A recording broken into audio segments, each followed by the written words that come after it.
buy these powerful Yu-Gi-Oh cards before they skyrocket in price. Today, big dog, we are going to be talking about some cards that you are going to need for this upcoming format. And also, we're going to be talking about some cards that are going up in price that maybe you should pick up or maybe you shouldn't touch. Chad and I are going to be talking about some amazing things, so let's go ahead and jump on in. What's going on with ya, big dog? And it is an amazing day for Yu-Gi-Oh! I hope that's your day phenomenal. But if it isn't, don't let what happened at the beginning of your day ruin the rest of your day. So chat, this is how it's gonna go. I'm gonna be talking about some cards that I know are going to skyrocket in price. You guys are gonna be talking about some cards that you also very much believe are gonna skyrocket in price, and we're gonna have a discussion about it.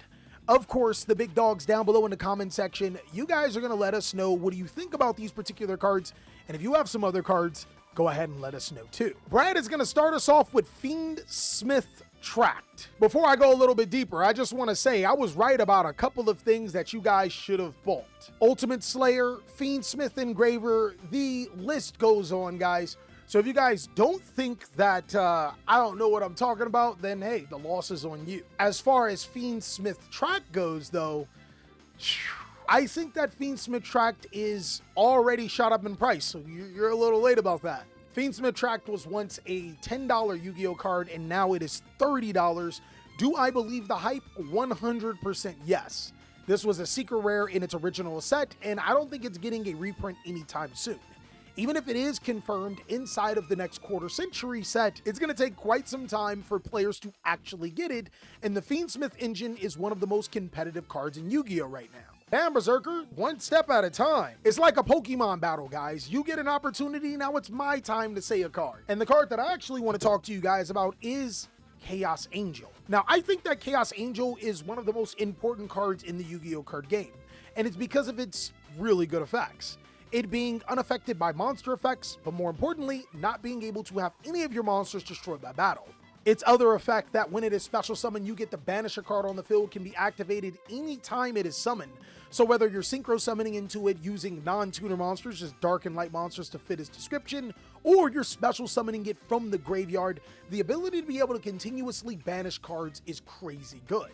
And the thing that I like the most about Chaos Angel is that I don't think it's going to be reprinted again anytime soon. It was printed inside of the Mega Tens, inside of an OTS pack as an Ultimate already, and its original set. So this card is crazy and is one of the best ways to go against Razio because outside of Infinite Impermanence, they get cooked. Good time to get those ulti Chaos Angels, my boy. Currently right now, Chaos Angels are about $20, but Yu-Gi-Oh players are going to start figuring out that the Fiendsmith engine can easily make Chaos Angel, and that's going to be the end of this card being cheap once that does happen. I think we're on a point in time in Yu-Gi-Oh where players are looking for the next big thing, the cards that players should be looking at. And if you came here on stream, you would have found out. But also, I put a personal video on my Patreon a little bit early too, as a special thank you for helping me pay my editors. So now it's you guys' turn. Doesn't the Razio trap out Chaos Angel? So one thing I know about Yu-Gi-Oh players is that they're meta sheep. They follow what other players are saying it's the best thing in the world. And that just so happens to be Triv's deck profile, the one that doesn't run the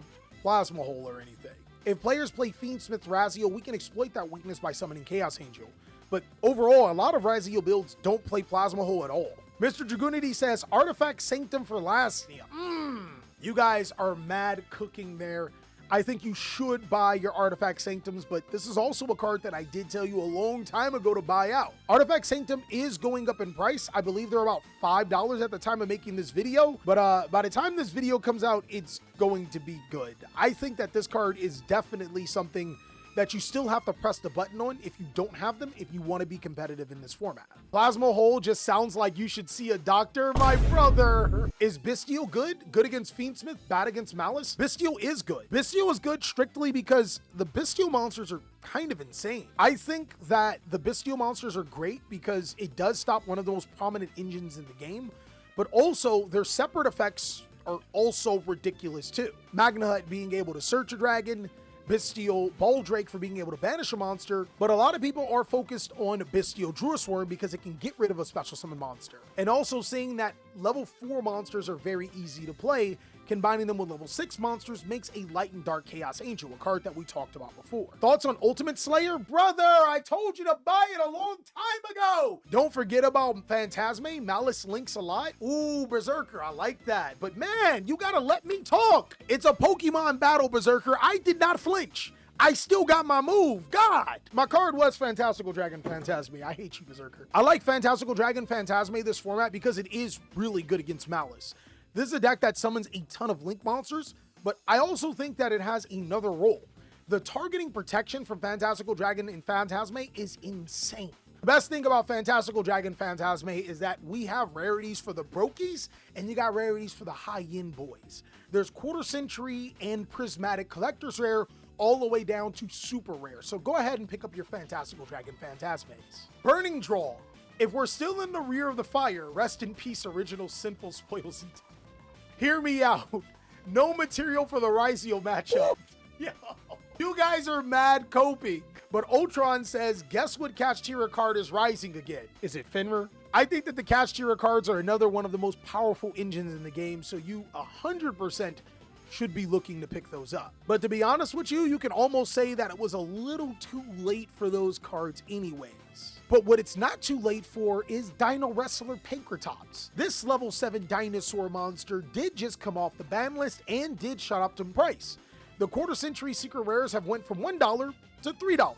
I think it's gonna go a little higher than just that. The reason why I like Dino Wrestler Pankratops so much is because it is a free 2600 attack monster that can destroy any card on the field and can attack over most cards in the game. It's pretty decent when you pair it with Kashtira Fenrir. You can get rid of up to 4 cards on the field, chat. I'm just saying. It is an excellent card to be able to destroy continuous spells and traps and field spells. Dino Wrestler Pankratops is my top pick, and I think it's only going to go higher once players start to experiment with it because it is genuinely a powerful card.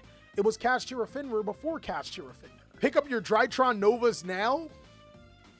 Brad is coping. Droll and Maxi. Are you guys serious? Droll and Maxi? I think Droll's a good card. I'm not sure if it'll go up. It's a lot of prints. Cyberjar. Oh, definitely, guys. Cyberjar. It's better than Torrential Tribute, guys. You get to draw 5 cards. At this point in time, you guys are trolling, so I'm going to go back to my turn. And I think another card that you guys should pick up, I'm going to give you a second warning. Pick up your Surfacing Big Jaws and Ragna Zero. Now, Surfacing Big Jaws is a pretty good card. If a spell card is activated, it summons itself, and then it gets to add a fish monster from the deck to the hand. Shark players absolutely love this card. But the best thing about it is that it doesn't lock you into anything. I mean, except for Exceed summons for the rest of the turn, but hear me out, guys. Surfacing Big Jaws when special summon to your side of the field can add Drake Shark to your hand, and Drake Shark can summon itself to the side of the field. The restriction of only locking yourself into Exceed monsters is almost dismissible, especially if you're playing a deck like, I don't know, Sharks or Ryziel. I think there's some legitimacy in the Shark package inside of Ryziel. It is an additional free rank 4 monster that you can make, and since the deck already locks itself into Exceeds, it's something that doesn't really bother. And the reason why I'm telling you guys to also pick up number 103 Ragna Zero is because of some future-proof Yu-Gi-Oh cards. There's a card called 7 Tachyon we will be getting soon, and it requires you to reveal one number monster in your extra deck that has a number between 101 and 107, and then you add one monster with the same type or attribute as the revealed monster. And the shark in Ragna Zero, or you know, that fits the requirement. It's also important to note that Ragna Zero can be played right now, and with all of the monsters that give themselves attack boost, it can be used to destroy opponents' cards and draw cards, which is pretty useful. Ragna Zero does have a super rare print in Crossover Breakers, but I think it's nice to have this card and not need than need and not have. Will it go higher? Probably not, but it's an important card for the future. Bossman says Primate. Holy bro, you are reading off of my list. On my list, it literally says Primate Lordly Lord in Drill Beam inside of the list. Look, I can't show you the rest, but look, don't look. I'm tired of you. Those cards are going to be really good for both the Blue Eyes and the Red Eyes support. In actuality, both of those cards are already skyrocketing in price. I actually do believe the hype. Mainly because this is really good support for any normal Yu-Gi-Oh deck. So yes, pick up your Primite cards before it is too late. I don't think that it's going down in price anytime soon. Buy the Max Metal Engine. It makes Red Eyes and Flame Swordsman insane. Berserker said it. I think that those are also some really good cards that you should be looking into.